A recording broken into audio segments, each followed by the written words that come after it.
So the latest information on some of the 17 people who were injured in this horrific shooting in a Catholic church in Minneapolis. 17 total, 11 patients went to that trauma center, Hennepin County Medical Center. And as we just heard from Dr. Tom Wyatt, there were 7 critical patients of the 9 kids and 2 adults who were brought in. Gunshot wounds, high-velocity weapon gunshot wounds, as he described them. I want to bring in MSNBC medical contributor Dr. Vin Gupta. Dr. Gupta, talk about the complications from penetrating injuries and the fact that all 4 of those who are in operating rooms, the critical patients, are children. Chris, this is a very difficult situation. We've seen this before. For all your viewers and all the great work that's happening right now in Hennepin County to save lives, I know that health system, the talent there is world class.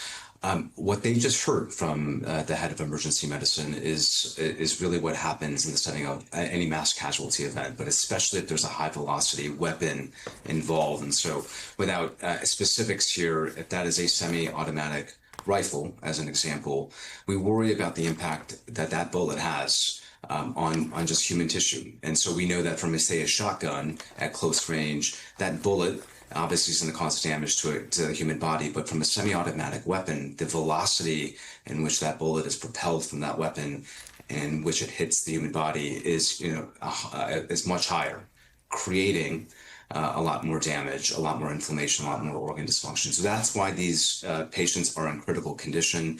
I'm assuming that they might have had blood pressure issues. Usually in the setting of a mass casualty event, you have to do something called damage control surgery, which is actually finding the bullet if there isn't an exit wound, removing it, controlling bleeding, and then stabilizing the patient. Which is why, again, for everybody out there, especially those that are local to Hennepin County, giving blood is critical. A lot of folks want to figure out, understand what they can do to be helpful. Give blood if you can, because this is exactly what we need in a mass casualty event. The doctor was talking about resources, Chris. What resources do they need beyond just the skill of surgeons and support staff? They need blood, because a lot of blood gets used in these situations. So give blood.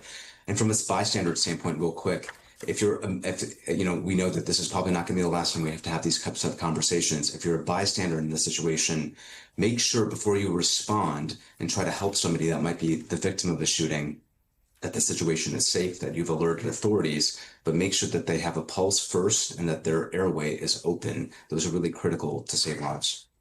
Can we talk about being a level 1 trauma center? And what would be, he touched on this, Dr. Wyatt touched on this, but what kinds of people, what kinds of facilities get mobilized in a situation like that when often, and the call came in at 8:46, it may be a while before they actually know exactly what they're dealing with, the number of patients, et cetera? No, most major U.S. medical centers out of cities have a level 1 trauma center. So this is destination hospitals, Chris, where all versions of trauma get handled. This is where you want a patient that might be, say, the victim of a motor vehicle accident or a mass shooting to go, because they have trauma surgeons, they have expertise at the emergency medicine level to stabilize, to do triaging. That is not necessarily common in all hospitals across the country. So you want everybody from the emergency room provider that knows how to do stabilization of bleeding, placing tourniquets, getting blood ready, IV access, all the way. And maybe, and a lot of those things happen in the field, frankly, Chris, at the ambulance level from the EMS providers. But then you want that expertise from a trauma surgeon perspective.